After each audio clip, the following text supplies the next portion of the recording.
Des voitures englouties, de l'eau jusqu'aux genoux de ses habitants. Pour certains, forcés d'utiliser des barques pour se déplacer. Depuis le début de la saison des pluies en juin, des inondations monstres, les plus importantes de la décennie, ont fait plus de 500 morts et provoqué le déplacement de près d'1,5 million de personnes au Nigeria. En 70 ans, je n'ai jamais vu une chose pareille.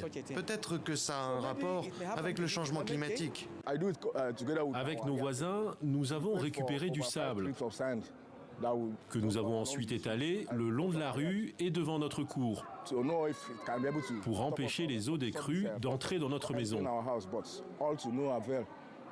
Mais ça n'a servi à rien, ça n'a pas fonctionné car les inondations étaient trop importantes.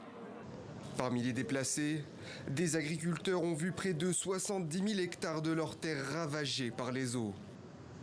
Nous avions planté du manioc, nous avions planté de l'igname, mais lorsque les eaux se sont déversées, tous ces efforts se sont réduits à néant.